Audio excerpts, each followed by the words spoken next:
Amables televidentes, los saludamos desde el Canal 2, el canal de nuestra gente. Saludamos a la doctora Carmen Ligia Valderrama Rojas. Ella es la Superintendente Nacional de Transporte, está de paso por Cali, viene de Buenaventura y ha aceptado nuestra invitación, situación que le agradecemos, gesto que le agradecemos, para conversar con nosotros y con ustedes sobre temas de la infraestructura de transporte del país que son de mucho interés para todos. Doctora, gracias por haber aceptado la invitación. Usted está llegando de Buenaventura en este momento. Tal cual. Y agradezco también que nos abra este espacio como Gobierno Nacional y como Superintendencia de Transporte. ¿Qué la tenía en Buenaventura? El querer conocer la realidad de las regiones. Nosotros no queremos administrar desde el centro ni por intermediarios. Y para poder conocer esas realidades y para poder transmitir lo que realmente estamos haciendo el día a día, es muy importante llegar a las regiones. Y Buenaventura es uno de esos lugares en donde tenemos un interés muy importante. El puerto es una zona especialmente relevante para el país, ni siquiera para el departamento, de manera que esa realidad pues necesariamente justifica mi asistencia a Buenaventura. Un puerto que dicen muchos, yo me incluyo entre los que lo decimos, es un puerto sin ciudad. Es un puerto donde los empresarios y los transportadores no miran más allá de la carretera para entrar allá al puerto de zona de carga y descarga y no les importa qué pasa en ese territorio. Y usted sabe mejor que yo que si no tenemos una ciudad conectada con el puerto, vamos a tener enormes problemas de infraestructura. Mire, ahí yo comparto con usted la posición de que hay que ver Buenaventura en su todo. Y un ejemplo de que estamos haciendo eso es, yo cuando digo Buenaventura y hablo del puerto y hablo de la zona, no estoy pensando exclusivamente en la zona portuaria de las 5 y los 5 puertos allí. Estamos viendo el todo. Y así como me siento con los puertos a trabajar, me siento, por ejemplo, con los quienes prestan servicios de cabotaje, que son aquellos pequeños transportadores que le sirven a toda la comunidad. Con ellos también estamos trabajando. Y que a veces se sienten desamparados del sin Estado. Duda, sin duda, y lo cierto es que desde que llegamos hemos venido trabajando, ya hemos avanzado, estamos en un proceso de formalización en el que además esperamos que se entienda que es a favor de ellos. No queremos hacer nada que vaya en contra de quienes por el contrario están prestando un servicio. Viven una realidad y esa realidad es la que estamos leyendo y estamos buscando la manera de acompañarlos y de generarles además una infraestructura que responda a esas necesidades. El Valle del Cauca tiene un problema grave con la carretera Cali-Buenaventura, Buga, Lobo Guerrero. De hecho, usted sabe, hace ya 3 meses prácticamente tenemos el problema de que se cayó una parte de la calzada y esto genera enormes problemas de tráfico, sobre todo de carga pesada. ¿Qué tiene que ver su superintendencia, su oficina, con este tipo de problemas de infraestructura? Pues mire, directamente quienes, digamos, administran la infraestructura, si hay una concesión, pues es la ANI, y si es una vía nacional o secundaria o terciaria, es Invías. Y bajo ese supuesto ellos directamente asumen la responsabilidad para que fluya de la mejor manera. Y en este caso no ha sido la excepción. Las autoridades, tanto la ANI como Invías, han estado permanentemente activas tratando de solucionar una situación que además digamos, no es de un día para otro. Eso desafortunadamente nos tocó a nosotros asumirla y no hacemos nada distinto que asumir el reto y tratar de solucionarlo, porque es claro que, mire, las vías conectan en el país y conectan todo, la economía, los trabajadores, los empresarios, la carga, los servicios, de manera que nuestro foco es ese, buscar soluciones y no quedarnos pues como en el problema, sino buscar alternativas para que haya buenas vías. Cuando uno mira lo que pasa, sin ser ingeniero, sin saber nada de esto, uno dice, pero esto, ¿cómo hicieron este apilonamiento de tierra que uno no le ve ningún alma, no le ve hierro, no le ve malla, piedras que la cimenten? Supongo yo que eso lo hace pues Invías, lo hace la Agencia Nacional de Infraestructura, etcétera. Pero ¿en qué momento usted como superintendencia entra a meter la mano para controlar, para auditar, para vigilar, para supervisar y para sancionar? Ya en casos de situaciones críticas, si la misma ley me indica cuándo hay situaciones críticas, tienen que ser situaciones extremas en donde inclusive la autoridad pública, sea aquí la ANI o Invías, digamos ya han tomado las medidas y aún así la situación crítica sigue, ¿no? Hay ejemplos cercanos que nos llevan a pensar en una clase de ejemplos de estos, pero son situaciones realmente extremas.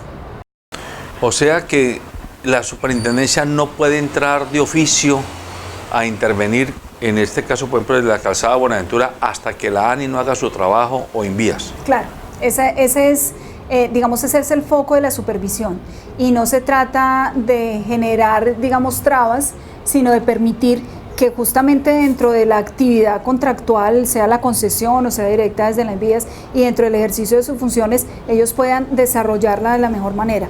Si ya aún así, ejerciendo todas sus funciones, intentando con todos los mecanismos, no lo logran, pues la superintendencia puede actuar efectivamente. Ya.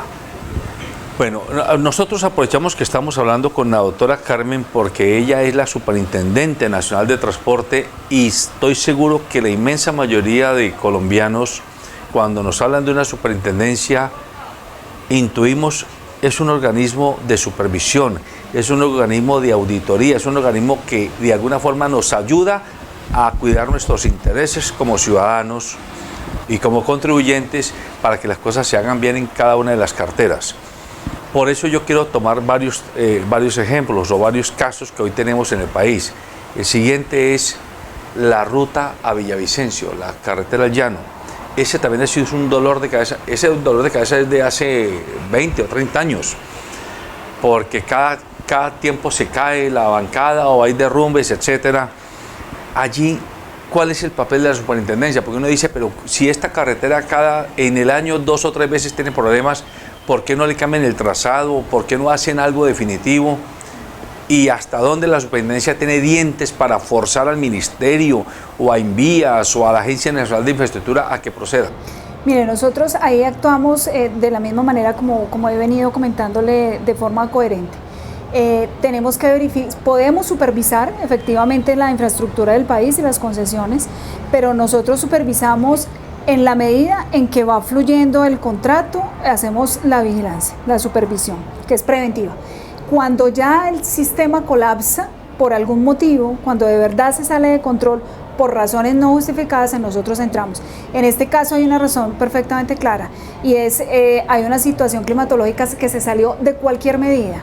Nadie había calculado que desde hace 40 años no llovía de la manera como llovió en estos últimos años, en estos últimos días, meses ya, y generar una circunstancia como la que generó el kilómetro 58, lo lamentamos profundamente. Mire, yo personalmente fui y le digo, pasar por esa montaña que estaba derrumbándose realmente generaba tristeza, porque ver una vía que ya estaba construida, que estaba funcionando y que las circunstancias naturales, y bueno, no soy yo en este momento quien puede haber de pronto circunstancias adicionales, pero pues eso ya lo evalúan los técnicos. De todas formas, como superintendencia sí hemos acompañado todo el proceso, de hecho todo el gobierno, más de 67 medidas al respecto. Nosotros hemos acompañado principalmente los usuarios, tanto del sector terrestre como del sector aéreo.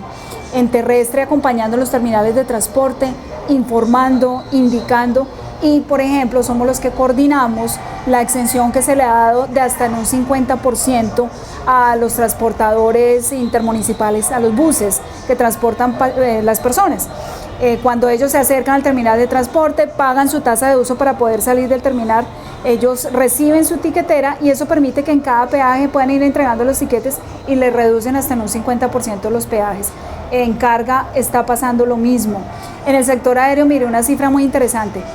Antes del cierre de la vía había 2 vuelos diarios. Hoy hemos llegado hasta inclusive 40 vuelos diarios. 40 vuelos diarios. Es una cifra súper interesante. Eso le ha abierto inclusive unas alternativas muy interesantes a la zona. ¿Y el costo?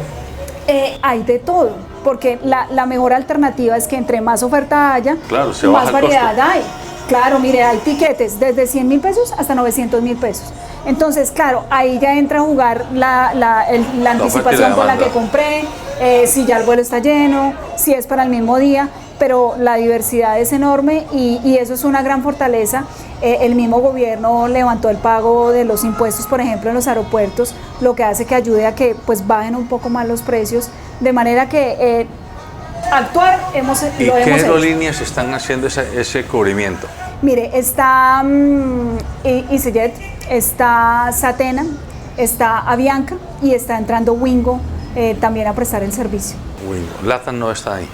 No, en este momento no. Y muy curioso, ya no solamente se ha abierto desde Bogotá, ya están volando desde Cali, por ejemplo, a Villavicencio. Directamente. Directamente, y eso abre puertas para la ciudad, para la región. Pues esa sí es una muy buena noticia. Sí, muy buena. Porque en medio de la situación complicada y trágica, Sí. ahí el asunto son los costos. ¿Cuánto vale un transporte terrestre tradicional antes del derrumbe? ¿Cuánto le valía a una persona? Promedio valía 50.000 pesos. ¿Un trayecto? Sí, un O trayecto sea, 100.000 de Bogotá pesos. a Villavicencio, de Villavicencio a Bogotá. En este momento puede oscilar entre 60 y 80, porque son vías un poco más largas, ¿no? Y si me voy en avión, que no estoy haciendo tarifa la más costosa y no la más barata de 100.000 pesos, ¿es 100.000 un trayecto? También un trayecto. Pues no es mucho la diferencia. Pues es competitivo. Es muy competitivo, sobre todo porque no gana mucho tiempo. Sí, Sí, señor. Y ahí ustedes como superintendencia, digamos, lo empujan a que las agencias, a que las aerolíneas, a que el ministerio abra esas rutas. Es un trabajo mancomunado. La Aerocivil ha sido aquí protagonista y ha abierto esos espacios y ha generado esos contactos para invitar a las aerolíneas a que así lo hagan. Y nosotros, desde la perspectiva de los usuarios, impulsamos, damos la información y supervisamos que pues se cumplan con todos los derechos frente a toda esa cantidad de usuarios que hoy por hoy se están transportando. Y por supuesto está orquestado todo esto, lo digo en los mejores términos, por el ministerio. Pues tenemos además una ministra que por naturaleza es una excelente líder y pues claramente nos lleva a que todos pensemos en el país, en soluciones, en gestión, en dar respuestas. Ella hace 20 años estuvo en el Ministerio de Transporte, ¿no es cierto? Ella estuvo, no, en el Ministerio de Comercio. Ah, de Comercio, sí señora, Sí, tiene usted razón. Bueno, pero ya tiene su carrera, digamos así. Sí, claro que sí, fue viceministra y luego fue ministra de Comercio. Correcto. Y ahora es la ministra de Transporte. Y ahora es la ministra de Transporte, por fortuna para el país. Bueno, sigamos recorriendo. Túnel de la Línea. ¿Qué podemos esperar los colombianos que no sabemos de la filigrana del Estado, de la superintendencia frente a un túnel o a unos túneles que también llevamos 20 años esperando que se terminen? Mire, hay una también muy positiva noticia y es que Invías ha logrado tomar el control realmente de esa vía. Y lo que deben esperar los colombianos es una vía acabada en muy corto tiempo. Todos tenemos la expectativa de que así sea. Antes de terminar este gobierno vamos a tener terminado. Es muy posible, las obras ya van marchando, ya se inició. Y hay una supervisión muy cercana para que el resultado pues sea el esperado por todos los colombianos. Ya.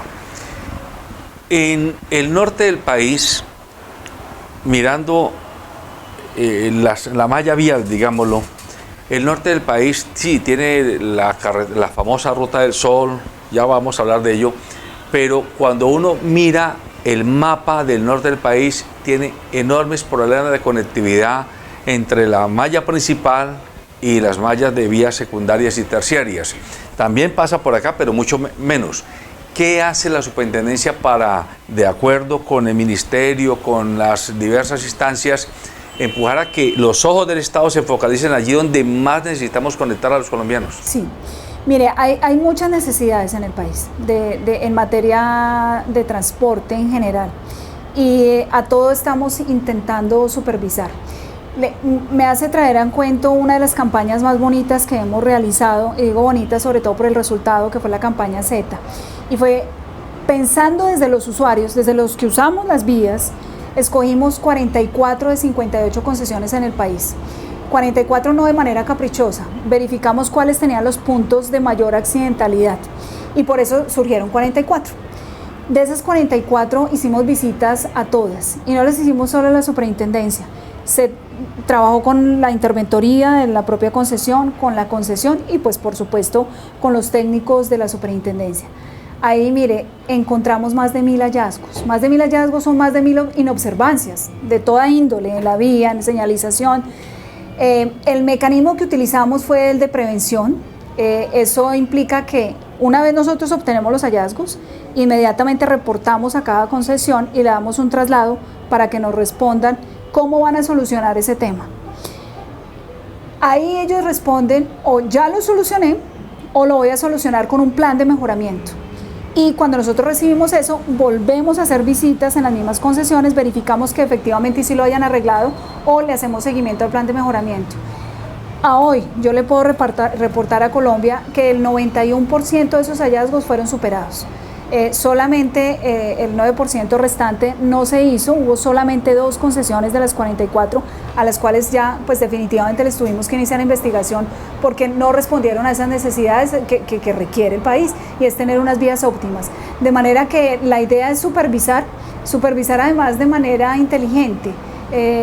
No lo digo despectivamente, es un término técnico. Supervisar inteligente es buscar la manera en que se solucionen los problemas y no esperar a que sucedan y ahí sí reaccionemos, sino que haya prevención, nos adelantemos, y eso fue lo que hicimos en esa campaña. ¿La superintendencia tiene delegaciones en los diversos departamentos del país? Mire, formalmente no, pero sabemos que tenemos que estar en todas las regiones, y por eso hemos empezado con una política de formalización en las regiones, y la estamos haciendo en 2 frentes, teniendo pues las personas en las regiones ubicadas o en las oficinas regionales del ministerio o en las casas del consumidor, que son lugares donde confluyen todas las entidades que protegemos a los consumidores. Allí hemos abierto 7 oficinas y ahí atendemos a los usuarios en general de nuestros servicios. En Cali particularmente estamos en las oficinas del Ministerio de Transporte, allí tenemos un espacio y actuamos. Ahora, no solamente en las oficinas, nosotros tenemos labor permanente en los terminales de transporte, por supuesto en vías también, aquí por ejemplo en puertos. En el caso del Valle tenemos también un regional permanente en Buenaventura, por ejemplo, por la característica principal pues, del lugar. ¿Qué hace la superintendencia con respecto al transporte fluvial? Por ejemplo, sobre el río Magdalena, sobre el río Cauca, sobre otros ríos importantes del país. También supervisamos. En Magdalena no tenemos la competencia porque está Cor Magdalena, que es la entidad que específicamente se dedica a ello, pero en el resto del país somos la entidad que supervisa la vía fluvial. Y allí nosotros incluimos no solamente ríos, sino lagos, embalses, lagunas, y la supervisión la estamos haciendo en los 2 frentes, o de manera preventiva o pues reactiva por investigación. Por ejemplo, una de las campañas también muy interesantes que hemos iniciado la hemos hecho en los embalses. Mire las dificultades que se han vivido, por ejemplo, en Guatapé y otras experiencias. La idea es que nosotros hemos visitado estos lugares, hemos hecho campaña con los prestadores del servicio de transporte y con los usuarios. Hay que concientizar, hay que hacerles entender que necesariamente todos tenemos que trabajar por la seguridad. Acá en el Valle, por ejemplo, en Lago Calima, ahí hemos estado, hemos llevado a cabo, principalmente en las temporadas altas, trabajamos enormemente en prevención. En prevención. ¿Y ustedes ahí se juntan, me imagino, con la Defensa Civil, también, con la Cruz Roja? Sí, también con la DITRA, que es la Policía de Tránsito. Nosotros sí trabajamos definitivamente de manera muy articulada con el gobierno. Con respecto al transporte marítimo de personas, bueno, de carga también, pero especialmente el transporte de menor calado, llamémoslo, que se utiliza por muchas mafias de narcotraficantes para sacar droga, ¿sí? Por ejemplo, aquí en la costa Pacífico, sabemos todos que de aquí salen de Tumaco, salen de Satinga, salen de muchas partes, lanchas rápidas. ¿Qué alcance tiene la superintendencia? Mire, en materia marítima, nosotros tenemos la facultad hasta el último centímetro de tierra. Cuando empieza... De ahí para allá nada. Ya empieza la actividad marítima propiamente, es la DIMAR. Es la autoridad competente en ese punto. Ahí también trabajamos muy de cerca con la DIMAR para lograr, digamos, articular tanto la parte absolutamente acuática con la parte terrestre. Ya.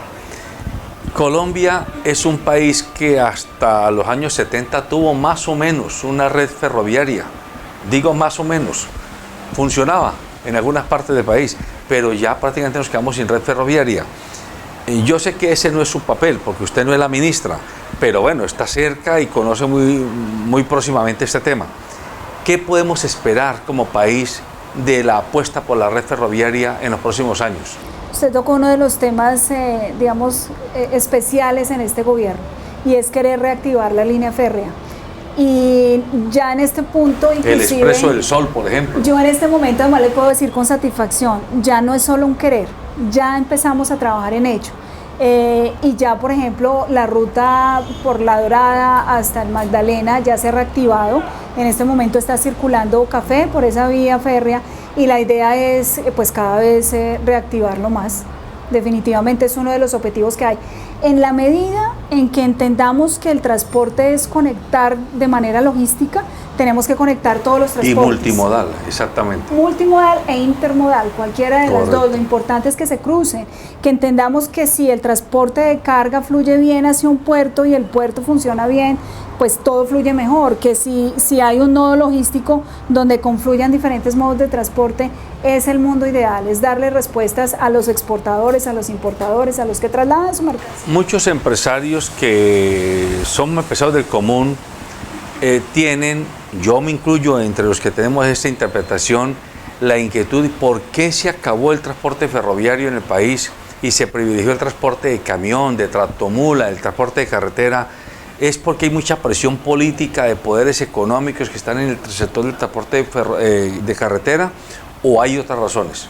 Pues mire, es realmente histórica las razones, y yo he tratado de inspeccionar un poco, además por pura curiosidad académica, y le digo que no hay una posición fija. Efectivamente en los 70s es cuando empieza el declive y no hay unas razones como absolutamente claras que se diga es que hubo un hecho determinante que hizo que se bloquearan las líneas férreas. Las razones pueden ser muchas, de manera que en este punto lo cierto es como ver hacia el futuro y a dónde es que debemos de dirigirnos. Porque uno se pregunta, ¿cómo puede ser posible que el café que está aquí en el eje cafetero, que debiera salir todo por acá, por Buenaventura, se tenga que ir a veces para la costa norte, o que se venga del eje cafetero por tierra, por transporte de carretera y no por transporte de carga de ferrocarril? Ahí hay ese tipo de hándicaps.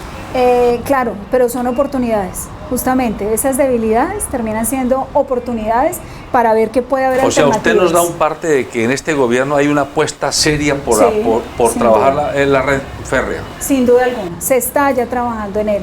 Desde el viceministro de Infraestructura y por supuesto la ministra y digamos todo el gobierno nacional está trabajando en ello. Cali tiene aquí en su casco urbano la base aérea. Y usted debe estar enterada que la base aérea acaba de oponerse a un plan de reordenamiento del PET, el POT de Cali, para densificar el centro, con el argumento de que no puede haber construcción en altura a menos de 4 kilómetros a la redonda de la base aérea. Uno se pregunta si la base aérea está de vocación hacia el Pacífico, ¿por qué no la podemos trasladar colindante con el aeropuerto Palmaseca y esto lo dejamos como un gran pulmón de desarrollo de la ciudad, o llevárnosla para Buenaventura? Allí, ¿qué nos puede usted decir, aunque no sea exactamente ejecutora? No, pero ha tocado un tema muy importante que pues, me permite a mí explicar hasta dónde llegan las facultades de la superintendencia. Y nosotros tenemos facultades del orden nacional en las vías intermunicipales. Cuando es una vía del municipio, las decisiones son adoptadas por la autoridad municipal. Yo ahí no tengo facultades y pues son las autoridades municipales las que toman esas decisiones. Pero yo entiendo que la base aérea eso es de control del ejército. Para allá voy. Claro, caso en el cual ahí pues ellos tienen digamos sus propias reglas, pero de todas formas, esa la primera conclusión, pero hay otra y es lo que sí superviso es la infraestructura aérea, es decir, los aeropuertos y los de orden público y privado. Los de carácter militar no son supervisados por mí, esos son coordinados directamente pues por el Ministerio de Defensa y por quienes corresponden para el efecto, pero si son los otros aeropuertos, ahí sí yo tengo facultades. En este caso en particular hay una coordinación entre lo que corresponde al POT, que es municipal, y la decisión propia del Ministerio de Defensa. Pero no nos puede dar ninguna otra razón de por qué no se va la base aérea de aquí no, para no la Palma tengo, Seca. no tengo los elementos porque como no puedo supervisar a estos centros de infraestructura, no lo tengo. Bueno, a ver si por este lado. El aeropuerto de Palma Seca, Sí. el Alfonso Bonilla Aragón. Esta mañana yo entrevistaba a un aspirante al Consejo de Cali que es del sector turístico y él hacía esta comparación que es muy emblemática. ¿Cuántas horas promedio mes se cierra el aeropuerto El Dorado? ¿Cuántas horas promedio mes se cierra el aeropuerto de Río Negro? Para citar solo dos de los más conocidos e importantes del país. ¿Y cuántas horas promedio mes se cierra el aeropuerto de Cali? Es infinitamente mucho menos la cantidad de horas que se cierra Palma Seca comparado con El Dorado y con Río Negro. ¿Por qué no convertir a Palma Seca en un hub, en un centro de operaciones para irrigar circuitos aéreos? ¿Qué puede hacer desde la superintendencia usted en este tema? Desde la superintendencia en el sector aéreo vigilamos dos frentes. Uno, la infraestructura aérea, que los aeropuertos cumplan con las condiciones, si bien lo menciona usted, Cali tiene un aeropuerto que cumple con esas condiciones, digamos, está además trabajando cada vez más por optimizarlo. Y lo segundo, desde el punto de vista de las líneas aéreas, pero en su funcionamiento interno, no en la operación. En la operación, la autoridad competente es la Aeronáutica Civil, y lo que sí le puedo decir es que la aeronáutica está totalmente comprometida porque todo el mercado aéreo funcione de la manera más óptima posible. Por supuesto que a buena hora querer tener más de un hub en Colombia, que no sea solamente Bogotá, que Cali fuera otro, pues claro que sí, a buena hora, y seguramente están trabajando por ello. Ahí hay muchas, digamos, variables que son las que evalúan las líneas aéreas para saber si efectivamente les sirven de hub para poder transportar pues en el mundo entero, no solamente inclusive en el país, pero le corresponde más a ellos. El otro frente, que es nuevo desde el Plan Nacional de Desarrollo, es nuestra facultad de proteger a los usuarios del sector aéreo. Estamos en ese periodo de transición. Antes tenía la función aeronáutica y a partir de finales del mes de mayo es la Superintendencia de Transporte de la autoridad competente. Ya, bueno, hablemos brevemente en los minutos que me dejan seguirla entrevistando de qué hace la superintendencia o qué alcance tiene su oficina con modos de transporte como el vehículo particular, como las motos y como las bicicletas. Díganos qué hacen allí o no tienen alcance. No, mi supervisión está básicamente en el sector público, en transporte terrestre. Estamos hablando de intermunicipal de pasajeros, del transporte de carga, del transporte especial, que incluye el transporte escolar, el turístico, ese el sí empresarial. lo supervisan Todos ustedes. estos que estoy mencionando son los que supervisamos. ¿Los taxis? No, porque los taxis son de radio municipal. Y dentro de los municipios es la alcaldía correspondiente, pues la Secretaría de Movilidad de Tránsito de cada municipio quien tiene esa función.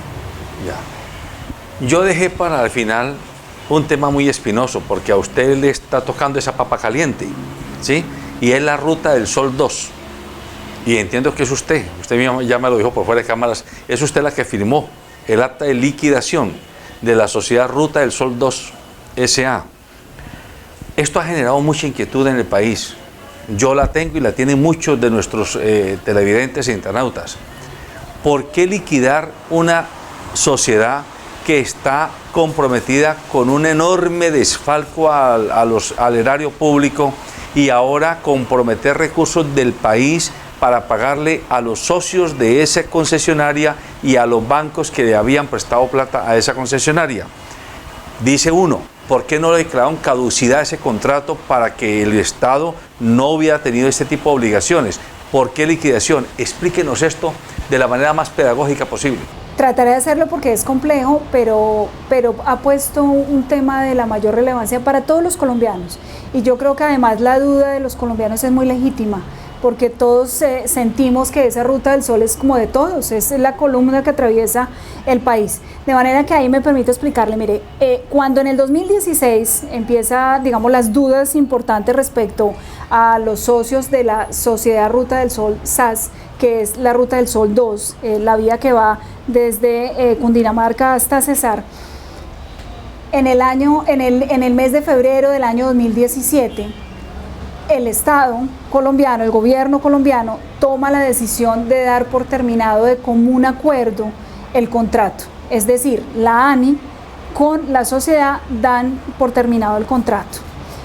Esa es la decisión que se tomó en ese momento. Yo la verdad desconozco las razones exactas, pero entiendo, yo presumo la buena fe de que por las circunstancias que hablaron en su momento, esa era la mejor decisión y fue la que tomaron. Al tomar ellos esa decisión, se hace un corte de cómo estaba la obra, porque el contrato es desde el año 2010. Y parte de las conclusiones a las que llegaron ahí fue, mire, hay un tramo de esa vía que ya está construida. Y ese tramo que ya está construido, al que se ha hecho referencia en estos días, ese tramo es el que se pretende pagar, ni siquiera porque se quiera, sino porque se debe. O sea, no es posible, sería enriquecimiento ilícito, que el Estado, sabiendo que construyeron ese tramo, no lo pague. Nunca el Estado le va a pagar a la sociedad. Está honrando una obligación que quedó en sus manos cuando se liquidó el contrato y fue claro que ya se había adelantado una parte de la obra y hay que pagar esa obra que ya se realizó. No se va a hacer directamente a la sociedad, se va a hacer a quienes prestaron el dinero para que se realizara la obra. Correcto, a los bancos. Es eso. Déjeme, yo le interpelo allí. Sí. Usted es abogada, yo no soy abogado. Pero lo que yo entiendo, o lo que entendemos muchos colombianos que no somos abogados expertos como usted, es, hombre, sí, usted me hizo un pedazo de carretera, 200 kilómetros, 300, y eso valió X valor, 100 pesos.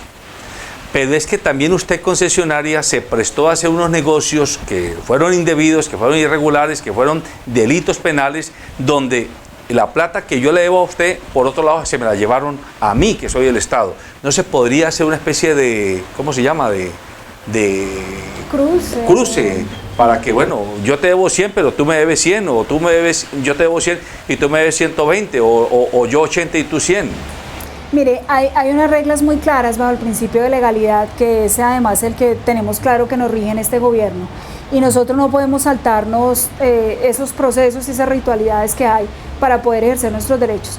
Pero lo que sí le puedo decir es que el gobierno ha hecho mucho para intentar favorecer al país frente a esa situación que se ha vivido. El mismo Estado tiene demandado esta circunstancia. Está en marcha un tribunal de arbitramiento en el cual justamente la ANI hace parte de él, demandó el contrato para que se declara la nulidad. En este momento hay una acción popular a favor del Estado por más de 800.000 millones de pesos, está en primera instancia, se está aspirando a la segunda instancia y todo esto es a favor del Estado. Entonces, una cosa no obsta para lo otro.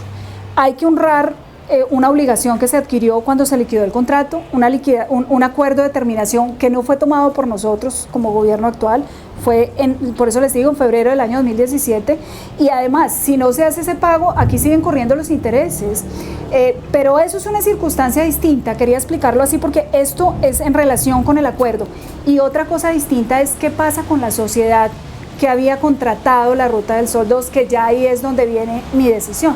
No sé si quiere que le cuente detalles. ¿Pudo haberse declarado caducidad de ese contrato? Era una alternativa, sí. No sé las condiciones exactas por las cuales se optó por el acuerdo, pero otra opción era la caducidad. ¿Sí? ¿Y esa nos habría evitado este lío? La caducidad tiene un efecto importante y es que limita la posibilidad a que esa sociedad o los socios volvieran a contratar con el Estado. ¿Pero nos podían demandar también? Es posible, pero el riesgo era menor. Era menor. Definitivamente había sido una mejor alternativa. Si hubiera estado en sus manos, ¿usted habría apoyado la caducidad? No lo sé porque es que no conozco en detalles cuáles eran las circunstancias de ese momento para tomar la decisión. ¿Por qué le toca a usted firmar el acta de liquidación y no, por ejemplo, a la ANI o a otra instancia del gobierno? Porque yo superviso las empresas que están en el sector y una forma de supervisarlas es poderlas someter a control. Cuando yo llegué al gobierno ya estaba sometida al control por los riesgos ya que estaba representando y yo ahí tenía que tomar una decisión. Y la decisión fue, quiero saber de primera mano cómo está la sociedad, eso fue lo que hice, muchas pruebas, sendas pruebas reposan en el expediente, testimoniales de todas las partes de la ANI, de la misma sociedad. Eso lo hizo su oficina. Eso lo hice yo ya en mi administración. Y cuando recogí toda esa información concluí dos cosas. Uno, la sociedad estaba constituida principalmente para construir la Ruta del Sol 2. Y ya ese contrato está terminado desde febrero del año 2017, es decir, está imposibilitada para seguir cumpliendo su objetivo como sociedad. Y dos, encontré una situación crítica, desde el punto de vista financiero, jurídico, contable, administrativo. Serias dudas me reportan la información que yo encontré y eso además legalmente son causales para declarar la disolución. Y yo lo que hago, yo no liquido, yo convoco a la liquidación, es decir, envío a la Superintendencia de Sociedades para que allí se nombre un liquidador. Y aquí una explicación muy importante, el liquidador lo nombra la Superintendencia de Sociedades y será un tercero objetivo, técnico, que seguramente gozará de las más altas calidades, ya no es ningún socio de la sociedad. ¿Y no depende de usted? ¿Es el ya liquidador? No depende de mí, es de Superintendencia de Sociedades, será un tercero independiente. Ni los socios, ni el representante, ni el administrador de la sociedad lo hará. Habrá un liquidador que tome las riendas de la sociedad y que coja todos los activos y pues se comprometa a pagar de acuerdo con los criterios de ley todas las obligaciones. Para información de nuestros televidentes e internautas, usted lleva 20 años vinculada al Estado Central, ¿verdad? Pues desde hace 20 años he estado vinculada, pero he estado entrando y saliendo del gobierno porque he tenido otras actividades. Bueno, es que yo quiero precisar porque para explicar la pregunta que le voy a hacer. Ha estado trabajando en los gobiernos de Andrés Pastrana, de Álvaro Uribe Vélez, de Juan Manuel Santos y el último de Iván Duque. Mejor dicho, ¿usted no fue nombrada por Iván Duque? ¿O sí fue nombrada por Iván Duque? A mí me nombra el presidente de la República, sí señor. En el caso de ser superintendente, me nombra el presidente de la República. ¿Y cuando él la nombró a usted, qué estaba haciendo? ¿En dónde estaba usted? Era asesora de Naciones Unidas para Latinoamérica. O sea, ¿él la mandó a llamar? Realmente quien me contactó directamente fue la ministra Ángela María Orozco, conoció mi récord y pues por supuesto también el presidente, y me preguntaron si quería aceptar el reto de estar en una entidad en la que esperan que sea una superintendencia que cumpla con su función de la manera más óptima posible. Y más transparente posible. Por eso supuesto. le hago la pregunta, con todo respeto, pero con toda claridad. Sí, señor. ¿Usted nos garantiza a los colombianos que el gobierno nacional, en cabeza de Iván Duque, de la ministra y de usted como superintendente, no le están haciendo de alguna forma directa o indirecta el favor al Grupo Aval, el favor a las empresas socias de Ruta del Sol, en detrimento de los intereses nacionales? Necesitamos oírlo de viva voz de quien tiene ese cargo de superintendente. Sin ninguna duda, yo le puedo decir de la manera más honesta y sincera a los colombianos que no estamos haciendo nada distinto que trabajar con absoluta transparencia. No tenemos ningún interés de carácter personal ni de ninguna otra índole para las decisiones que estamos tomando. Yo por eso no tomé la decisión antes, porque hasta que no tuviera las pruebas absolutamente claras para tomar mi decisión, yo no la iba a hacer. ¿Alguna vez se le acercaba a usted a su oficina un congresista, otro ministro, un funcionario del Estado, Luigi Echeverri o el señor Moreno o el propio presidente a decirle, cuidado con esto? Nunca, nunca, por fortuna. Y le quiero decir una cosa, lo que sí hizo el presidente conmigo fue decirme, haga la tarea de manera legal, transparente, equitativa y pensando en todo el país. Y eso es lo que estamos tratando de hacer, no cada día, cada minuto de nuestra labor. Muy bien, amables televidentes, hemos tenido la oportunidad de conversar con la doctora Carmen Ligia Valderrama Rojas. Ella es la Superintendente Nacional de Transporte. Creo que nos ha dado una información muy sensible, muy interesante. Además, pues uno estudiando la hoja de vida de ella, la trayectoria de ella, no me cabe en la cabeza pensar que una profesional de sus quilates que ha trabajado para organismos internacionales inclusive se fuera a prestar para hacer el favorcito, como a veces se piensa, a terceros interesados en el detrimento patrimonial del Estado, que es la riqueza de todos nosotros. En buena hora que en el gobierno nacional hayan profesionales como ella y que nos estén dando la cara, contestándonos, mirándonos a los ojos y a la cámara, que nos puede garantizar que está trabajando por el bien del país. Así es. Así es, no solo yo, el gobierno nacional. La ministra es una mujer que al contrario nos da el privilegio de tenerla trabajando para todos los colombianos, absolutamente transparente, técnica y sobre todo que gestiona. Y eso se va a notar. Y por supuesto el presidente, nuestro gran líder, que nos está permitiendo que esto pueda ser realidad. Muchas gracias. A usted.